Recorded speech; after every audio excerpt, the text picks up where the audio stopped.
Welcome. I'm Kinetic Symphony. I hunt down and report on mysterious and weird, true stories, from glitches to the paranormal. Case file number 428, written by Alderan Survivor, when the universe temporarily gives you a massive IQ boost. So after graduating college, I went on a Euro trip with my best friend. We started out in England and worked our way south to France, east to Prague, and about the second week in, we landed in Italy, Venice. It's about midday, sunny, and we are dead tired and beat from the train ride, and the only thing we want to do is find our hostel and sleep. Note, neither of us speak any language other than English and a teeny bit of Spanglish. We're Texan. After getting off the boat and literally wandering around to a main part of the city, again, Venice, I see this smiling older gentleman and ask, in Spanish, ¿Hablas Inglés? He smiles, wide, says, Sí, sí. All I do is pull out the reservation of the hostel and point to the top of the page, circa 2000. Didn't exactly have a smartphone. Hell, we didn't bring one. The old guy just starts speaking in Italian. All I remember is, claro, claro, and literally gives me directions for 3 to 4 minutes, pointing and gesturing with his hands and arms. When he gets done, my friend just looks at me with that what the hell look and says, "Did you understand any of that?" Just stare off, look him dead in the eye and say, "No, not a word, but I know exactly where to go, and I don't know how." Now, if you've never been to Venice, it's a freaking Pan's Labyrinth with no distinguishable streets. We're literally talking back alleys and streets that cross through and over the water. Well, 15 minutes later, we arrive at the church and hostel combo, and all I remember is going to bed and passing out. I didn't understand a lick of any other language that whole trip, but will, for the rest of my life, never be able to explain or repeat how we got there. I can't do the story justice with the number of turns and back alleys we took, and my friend just kept asking, "How do you know where to go? Even if you somehow understood him, there's no way you could remember all of this." Case file number 429, written by Kitku1. My property keeps running away from me. This only happened to me twice, but I can't help but notice a pattern. First thing was a mug I liked. I bought it years ago. It had a pretty kitty and a stiletto painted on it, and I'm a big fan of cats, so I was happy with the purchase. Unfortunately, the mug broke soon after I bought it, but I promised myself I'd find a replacement. Years later, I found the exact same mugs in a different store. Overjoyed, I bought one. Sometime later, I recounted the story of a replaced broken mug to my mom, and she asked, "Where's the mug now?" I hesitated. I looked all over for it, but it was gone. It just disappeared like I had never bought it in the first place. The second item was a bracelet with golden hearts. About 3 weeks ago, I put it on too tight and it broke on my wrist. I kinda shrugged it off because it wasn't expensive, but my handy colleague fixed it for me. I wanted to wear the bracelet for my best friend's wedding, but today it's nowhere to be found. I looked all over the house, but came up empty. Remember, I just wore it 3 weeks ago. I can't help but think it disappeared because it was meant to stay broken. What do you think? A glitch or two coincidences? Case notes, file number 429. Right, so disappearing object phenomenon just strikes again. Just myself, I must have narrated nearly 100 of these stories over my years. That's what I've managed to read, and this is discounting all the stories posted that I haven't captured with my own voice yet, or never even written. How many times do you think someone loses an item and simply assumes, well, I must have misplaced it somewhere, or someone stole it, or it fell and properly through physics bounced to some unknown spot? All logical reasons one can make a reasonable claim for, but they have no clue this effect is occurring to others, all the time, every day. You know, it is fascinating, but it also makes me a little nervous. What if something extremely important just ups and vanishes one day? Like a critical component in a space shuttle just before launch. The hydraulic action for the rig of a semi. You name the countless horrors that could occur from this. What about a necessary piece in the GPS function of a plane? So the plane just works but flies in the wrong place because everything is not by sight when you're in a plane, is by GPS coordinates. Hell, maybe this is what's causing a lot of the catastrophes that are just going unexplained all over the place. Maybe. case file number 430, written by SketchyMertvlanc, from an ethereal being to being shifted onto another planet. You won't want to miss this story. This happened years ago, so some details may be somewhat confusing. I know what I'm about to say may sound crazy, silly, or whatever, but I swear to God it's absolutely true. When I was much younger, maybe I was about 14 or 15 years old, more or less, my father used to take me occasionally to the company's facilities where he worked, as far as I understand, as manager, general boss of the company's employees, and as the right hand of the owner whom he had been friends with since many years ago, so we knew the owner's family and his children.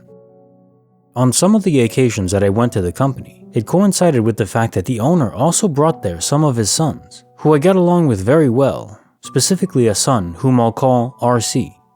I don't know if that still exists today, but at least in some past days in front of that company, crossing a dirt road, were one old, very spacious mansion, practically abandoned, that belonged to the owner's family.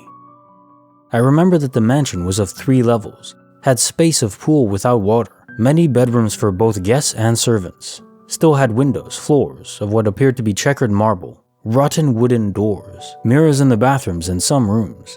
It had a large spiral staircase that connected the 3 levels. It was one of those typical stairs that let you see the rest of the levels above you in a cylindrical way, so to speak. Also had a bit of antique furniture, and I even remember that in one of the rooms there were 3 school papers and children's drawings. Only in a few parts of that mansion had electricity, but it lit up in a very vague way. All of that was dirty and unkept, with dust and some animals such as cockroaches and spiders, in addition to the dogs that were kept there in the very large backyard of the mansion, where there were some stone tables that RC and I sometimes used to eat what we took from the company to that house. We used to play hide and seek and talk about whatever it was while time passed to get away from there. We weren't always there. We also did other things in the company. These were good times. They were really my best years. But at the time, maybe I was not aware of that, before life got complicated. Before all of that happened to us, the strangest thing that had happened to us in those mansions was hearing what seemed to be voices of non-existent people. One day, RC and I were in the backyard when we saw how one of the company security guards came out of the mansion, greeted us, and walked towards us. This was too rare, something very new, since as far as I remember, no guard or employee could enter the mansion, with the obvious exception of our parents, who we thought had sent it for us. So we got up from the table, we said something to him that I don't remember, and we walked towards him, but suddenly that security guard literally disappeared into thin air. Very quickly, he just vanished, in less than we could think. He was no longer there. This puzzled and scared us, since we thought we had seen some kind of ghost or something like that. So we entered the mansion to cross it and go to the company. Then we both started to feel headaches, so strong that we stopped our walking and complained a lot of pain, almost screaming. It was a horrible pain, as if sharp things were stuck in our head. At the same time, we suffered chills, dizziness, nausea, and we saw how the light entering through the windows would darken in a blurry way, thus also darkening where we were. Little by little, all that we felt was disappearing until we were almost calm, and I say almost because we were very cold. Our bodies were cold. We were shivering and we released like steam from our mouths, but everything around us felt warm, normal, not too hot and not too cold at all. It was strange. It had no logic, but it was undeniable what we lived. I don't remember what we said to each other, but we were definitely scared, puzzled, not knowing what was happening. I think I was the first to open the door and go outside, where to my absolute surprise, absolutely everything around us, everything that was there before, the company, some other companies in the distance, the public lighting, everything, absolutely everything, had completely disappeared. The only thing that was seen was this immeasurable earthy desert that at times seemed to acquire a slight color between metallic and purple. In this desert, there were some plants with strange designs. They were exotic plants that we did not know. I will try to describe it as best as possible with the words I know. What was most notable about this vegetation was a shrub with half-transparent leaves. These leaves seemed to be bent geometrically, as if they were elongated triangles next to each other in a spiral shape. From this bush came a trunk similar to the trunk of a palm tree, but somewhat wavy. This trunk became branches where there were flowers with a similar appearance to the bush, only they had elongated stuffed fingers that remained static in the air in different directions. It must have been about 3 meters high. This plant is the one I remember the most because when I got close to it and tried to touch it, my body began to itch and burn. This of course bothered me. I moved away from there and that pain disappeared. RC went out a little time after me towards that desert and we saw the sky and it was clear. Some stars were seen from time to time. They were seen as white lines moving intelligently in different directions, appearing and disappearing. There was no moon or sun, but somehow everything was lit up in the pale white color. In the distance, on the horizon, wherever we saw the atmosphere seemed to be distorted. A quick wave of fear began to overtake us. It was an inexplicable horror, which inevitably caused us some screams of terror and made us feel that if we stayed outside the mansion, we would die at any moment. So we rapidly went back to the mansion, but as soon as we ran inside, instantly as we walked through the door, we were hit by what felt like a screen of electrifying air. And then we were already in a different place, inside the mansion at the same time. I don't know how to say it. It was as if our stalks were divided for seconds after appearing. Suddenly we were already in the backyard of the mansion, sitting at the table of stone with our food in front of us. Surprisingly, everything around us, the sky, everything looked normal. We looked normal, although obviously our minds were extremely confused, and our bodies were still very cold. Although the environment was warm, but we were very, very cold, almost hypothermic. And this would have been the only evidence of what happened to us. But unfortunately, when we managed to enter the company, the cold had already disappeared. Our bodies returned to their normal temperature.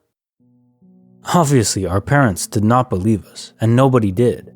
But it would be useless to try to deny what we lived through. It really did happen. It was not our imagination, and obviously, we were not drugged. That experience left me so disturbed. I was so scared that sometime later, when my father took me back to that place, that I no longer wanted to leave his office. I did not dare to return to the mansion. Just seeing it there left me with a very bad feeling. Then I never went to the company again, and with the passage of time, I did not see RC again, although I sometimes found out about his life. It is an experience that I will never forget. It really made me believe much more than I already did in supernatural things, situations beyond all explanation. At least in this life, we may never know what happened to us that day, but whatever it was, I never ever want to experience anything like it again.